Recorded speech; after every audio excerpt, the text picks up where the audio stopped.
Bonjour à tous et à toutes, aujourd'hui je vous retrouve en vidéo pour vous parler de quelque chose d'un petit peu particulier puisque comme vous avez pu le voir certainement dans d'autres de mes vidéos, j'ai participé en tant que jury à un prix littéraire, à savoir donc le prix du roman des étudiants France Culture Télérama. Pour participer à ce prix, enfin pour en être jury, c'est assez simple, il suffisait d'être étudiant et d'envoyer un mail en disant que ça nous intéressait. C'était mon copain qui m'avait fait parvenir la page internet sur laquelle il disait que donc il recrutait des membres pour ce jury, en sachant que c'est un jury qui est composé quand même de pas mal de personnes, on était quelque chose comme peut-être 450 et se répartis sur toute la France, et en sachant que ça comprenait pas forcément que des étudiants littéraires puisque pour ma part je fais des études dans le domaine paramédical, donc ça n'avait absolument rien à voir. J'avais précisé dans ma candidature que j'étais sur Booktube, mais je suis pas sûre que ça ait participé à la décision. Enfin bref, j'ai donc décidé de revenir sur les romans que j'ai eu à lire dans ce cadre. À savoir qu'en fait, j'avais envoyé ma candidature entre fin août ou début septembre, quelque chose comme ça. Et début octobre, on m'a dit que j'étais retenue. Et ensuite, donc j'ai dû choisir ma librairie d'affectation, puisqu'en fait, ils avaient plusieurs librairies partenaires. Et du coup, après, en fait, ils ont envoyé pas mal d'exemplaires de ces 5 romans dans les librairies. Et du coup, on devait s'arranger entre nous pour s'échanger les romans avec les autres personnes donc, qui étaient dans la même librairie d'affectation que la nôtre. Et du coup on a eu 1 mois et demi pour lire les 5 romans et puis ensuite donc pour voter pour le roman qu'on avait décidé de lire. On n'a pas du tout participé à la présélection des 5 romans, par contre on nous a directement dit voilà les 5 romans. Et après il y avait pas mal de rencontres qui étaient organisées à Paris et aussi quelques-unes en province avec les différents auteurs. Pour ma part j'ai pu aller à une seule d'entre elles malheureusement. Enfin bref. J'ai donc décidé de revenir avec vous un peu sur ces 5 romans, ainsi que sur la remise de prix qui a eu lieu seulement en mi-janvier. C'est pour ça que ma vidéo arrive un peu tard parce que j'attendais la remise de ce prix. Sinon, donc l'annonce du gagnant a été faite il y a maintenant quelques temps, à savoir qu'il s'agit du déjà très prisé donc Petit Pays de Gaël Faye qui a remporté ce prix. Je vais donc vous parler des différents romans que j'ai pu lire grâce à ce prix. Donc tout d'abord j'ai pu lire Continuer de Laurent Mevinier. Donc tous c'est des romans plutôt contemporains. Et oui, juste j'avais lu aucun roman d'aucun de ces auteurs au préalable, donc c'était que des découvertes pour ma part. Donc dans Continuer de Laurent Mevinier, en fait on va suivre une femme qui s'appelle Sibylle et qui élève seule son enfant qui est un adolescent. Et c'est un adolescent plutôt rebelle qui commence à tourner un petit peu mal, et du coup Sibylle va décider en fait de l'emmener avec elle dans une randonnée à cheval au Kyrgyzstan pour un petit peu se retrouver, repartir sur des bonnes bases, etc. J'ai bien aimé l'histoire, j'ai plutôt bien aimé le développement des personnages, l'écriture, etc. Globalement, tout ça, ça m'a bien plu. Après, j'ai quand même noté quelques petits points négatifs qui me sont apparus, à savoir que tout d'abord, je trouvais que l'adolescent était un petit peu extrême dans son rôle d'adolescent rebelle. Et en plus de ça, et surtout c'est pour moi le point négatif, c'est que j'ai trouvé ça très dommage que en fait les relations entre Sibylle et son fils se résolvent d'un coup. En fait que ce soit de la mère vers son fils ou du fils vers la mère, d'un coup en fait ils vont avoir un déclic en regardant l'autre et ils vont se dire oh, mais en fait cette personne est une personne géniale et je l'aime et c'est une personne bien et pourquoi est-ce qu'on s'entend pas bien. Enfin bref, en gros c'est ça qui se passe. J'ai trouvé ça un petit peu dommage. La volonté était peut-être de laisser de la place à ce qui n'est pas écrit, mais pour ma part c'est un aspect qui m'a un petit peu gênée. Malgré tout ça reste une bonne lecture pour moi et je lui avais mis la note de 3,5 sur 5. Ensuite en deuxième j'ai lu La Succession de Jean-Paul Dubois, qui est donc le seul auteur que j'ai pu rencontrer de cette sélection. Dans en fait, La Succession, on suit un jeune homme français qui est diplômé de médecine mais qui a décidé de quitter sa France natale pour devenir joueur professionnel de pelote basque aux États-Unis. Et donc pour rompre cette chaîne familiale, puisque son père et son grand-père étaient également joueurs de baseball, pas joueurs de baseball, médecins. Et donc voilà, on va avoir tout ça, donc on a un peu sa vie aux États-Unis, sa relation avec une femme aux États-Unis, etc. Mais en fait, il va être rappelé en France puisque son père vient de mourir, il a décidé de se suicider, comme toutes les autres personnes de sa famille. D'ailleurs, on a des portraits de la famille et c'est une famille plutôt un petit peu barge quand même, ils sont un peu tous tarés dans cette famille et ils ont comme point commun que tous, eh bien, ils se suicident au bout d'un moment. Donc voilà, on suit notre héros qui revient en France pour essayer de voir ce qui s'est passé, etc. Du coup, bon, il hésite à reprendre du cabinet de son père, à devenir médecin, ou alors à continuer sa carrière de pilote basque, en sachant que de toute façon, il commence à approcher un peu de l'âge de la retraite sportive. Donc voilà.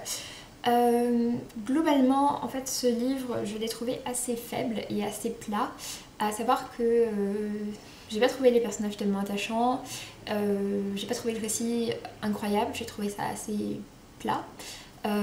Et l'écriture était globalement plutôt classique et pas tellement reconnaissable en tout cas. Donc voilà, globalement j'ai pas trouvé que c'était un mauvais livre, mais j'ai trouvé que c'était un livre assez plat. Et malheureusement, donc comme j'ai dit, j'ai pu rencontrer l'auteur, enfin non, heureusement j'ai pu rencontrer l'auteur, ça c'est quelque chose de positif de manière générale, mais j'ai trouvé l'auteur en fait... Enfin, je trouvais que la rencontre n'était pas très dynamique et du coup ça s'est un peu rapproché de la vie que j'avais du livre de manière générale. Donc bon voilà, ça m'a pas fait remonter le livre dans mon estime. Il y a quand même quelques anecdotes qui sont sympas, qui ont l'air un peu loufoques, bien qu'en fait elles soient toutes véridiques. C'est ce que nous a dit l'auteur dans la rencontre. Et d'ailleurs il a parlé d'absolument toutes ces petites anecdotes dans la rencontre, donc à mon avis des personnes qui n'avaient pas encore lu le roman ont dû être super contentes de le lire après. Bon enfin bref, celui-ci ouais, je suis un peu passée à côté, ça m'a pas beaucoup plu, je lui ai mis un 2,5 sur, un 2,5 sur 5, donc juste la moyenne. Ensuite, j'ai lu 14 juillet d'Éric Vuillard. Celui-ci c'était le seul roman qui n'était pas complètement contemporain, puisqu'en fait c'était un roman qui avait plus une vocation d'essai historique on va dire. C'est un roman qui est assez court et dans lequel Éric Vuillard a pour objectif de montrer la révolution et la prise de la Bastille à travers les yeux du peuple et non pas de la bourgeoisie, puisqu'en fait la plupart des récits qu'on a de l'époque ont été écrits par des bourgeois et du coup voilà, il estime que ça ne reflète pas ce que c'était réellement et il a décidé de réécrire ça du point de vue du peuple. Globalement, pourquoi pas, c'était pas trop une mauvaise idée. Il y a un effet de masse qui est donné et dans cet effet de masse, en fait, moi ce que j'ai trouvé c'est que du coup, ce qui était important c'était pas le nom des héros, c'était juste l'effet de groupe et l'effet du peuple. Et j'ai trouvé ça intéressant comme point de vue, sauf qu'en fait juste après ça, il y a des pages et des pages et des pages d'énumération, et notamment des pages et des pages et des pages d'énumération de noms de personnages, et c'est quelque chose qui, du coup pour moi, ne collait pas avec ce qu'il y avait juste avant. Moi ce que j'ai trouvé intéressant, c'était le côté anonyme des personnes qui n'étaient pas des personnes connues et qui malgré tout avaient participé parce qu'il y avait cet effet de groupe. Et du coup le fait d'énumérer des noms, j'ai trouvé ça assez étrange et ça m'a un peu dérangée, d'autant plus qu'il y avait beaucoup d'énumérations sur beaucoup de pages et voilà, ça a un peu desservi le récit de mon point de vue. C'était le livre qui a été écrit avec le style le plus littéraire et du coup pas forcément avec le style le plus accessible. Pour autant c'est un livre qui était assez court, donc bon, ça se lisait quand même bien, mais ça m'a pas plus embarqué que ça, je lui ai mis un 3 sur 5. Ensuite j'ai lu L'autre qu'on adorait de Catherine Cusset, celui-ci je l'ai plutôt bien aimé. Donc en fait Catherine Cusset est une auteure qui a déjà pas mal publié et dans ce roman là elle raconte son amitié avec un homme qui s'appelle Thomas et qui en fait comme elle est un Français qui a fait ses études de lettres en France et qui ensuite a décidé de partir aux États-Unis pour essayer de devenir universitaire aux États-Unis. Donc en gros il a eu le même parcours que Catherine Cusset et en plus de ça c'est l'ami c'est un des amis de son petit frère je crois, quelque chose comme ça. Enfin bref, à un moment ces deux personnages là vont avoir une relation, mais c'est pas ce qui est au centre du roman. Ce qui est au centre du roman c'est plus son amitié de manière générale avec Thomas. En sachant que dès le début le ton est donné, à savoir que Thomas va finir par se suicider à l'âge de 39 ans. Donc plutôt jeune. Et en fait donc on va suivre tout ce personnage. dans ses tentatives de carrière universitaire aux États-Unis, puisqu'en fait c'est un personnage qui a tendance à ne jamais finir ce qu'il entreprend et du coup ça ne sert pas sa carrière. C'est un roman que j'ai trouvé pas mal, que j'ai trouvé bien écrit, j'ai trouvé ça intéressant. Mais voilà, je regrette un peu le personnage qui était très apathique, à savoir que pour moi en fait c'est pas qu'il déclenchait des sentiments mauvais j'avais pas de sentiments mauvais à son égard, mais tout simplement j'avais pas de sentiments à son égard, du coup je me suis pas du tout attachée à lui et ouais, du coup ça a pas trop servi le roman pour ma part.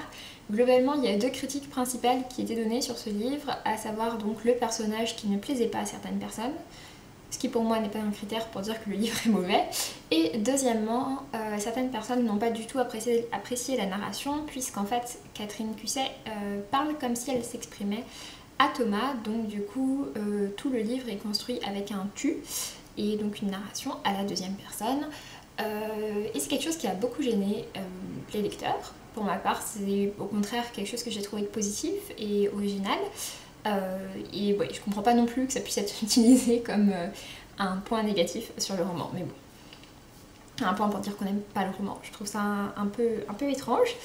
Enfin bref, en tout cas pour ma part j'ai bien aimé, c'était une bonne découverte, je relirai pourquoi pas du Catherine Cusset, mon copain aime bien cet auteur, donc pourquoi pas me fier à ce que lui il a aimé et continuer ma découverte de cet auteur.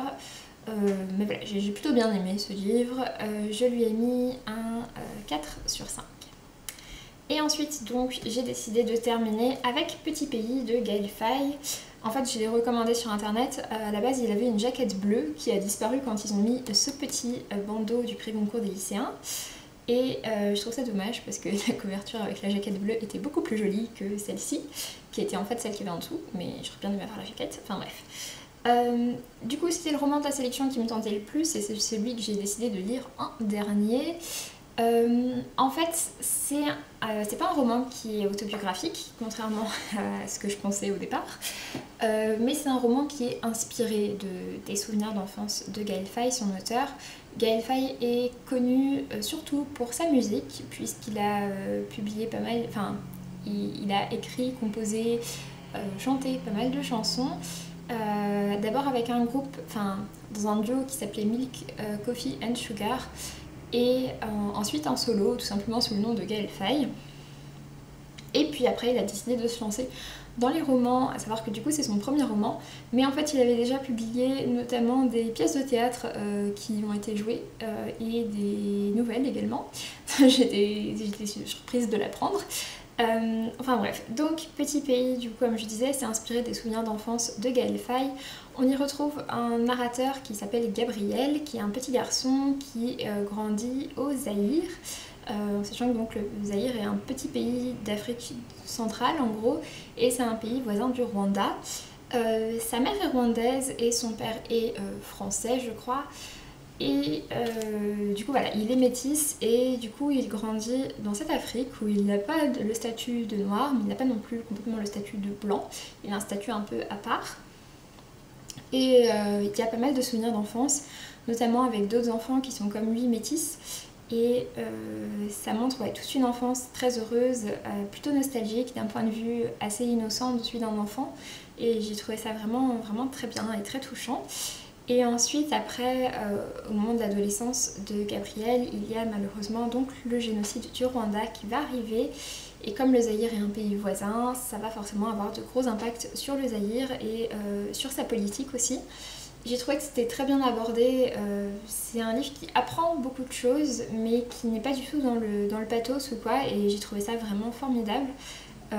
J'ai beaucoup aimé ce roman, je l'ai trouvé très sincère. Et aussi j'ai trouvé son écriture assez particulière et plutôt très musicale et très poétique. Je trouve que ça se ressent vraiment que Gaël Faye est auteur et encore plus qu'il fait de la musique qui se rapproche un peu du hip-hop et du slam. Voilà, je trouve que c'est des choses qui se ressentent dans ce roman et pour ma part ça m'a énormément plu. Et j'ai eu un petit coup de cœur pour ce roman, je lui ai mis un 5 sur 5 et du coup sans grande surprise j'ai décidé de voter pour ce roman.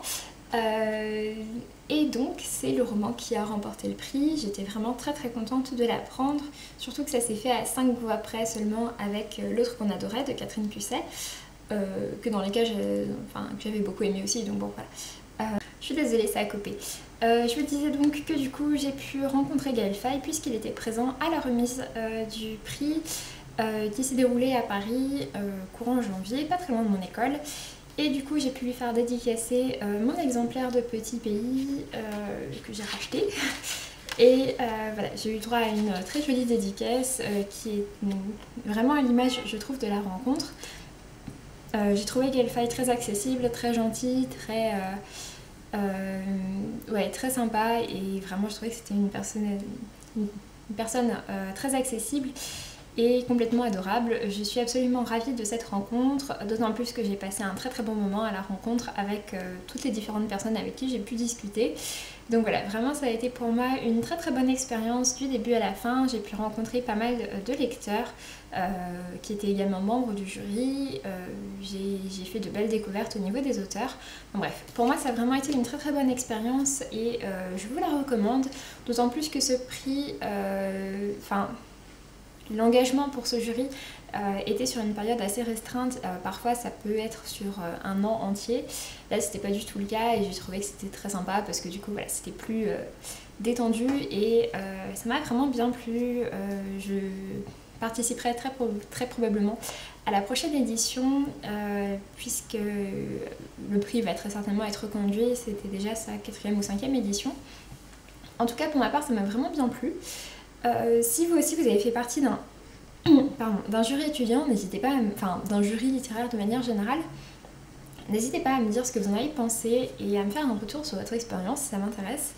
En tout cas pour ma part ça a vraiment été quelque chose de très positif à laquelle je suis ravie d'avoir pu participer et c'est quelque chose que je vous souhaite vraiment. Donc voilà, sur ce j'en ai fini avec cette vidéo, je vous dis donc à très bientôt et puis d'ici là portez-vous bien, salut!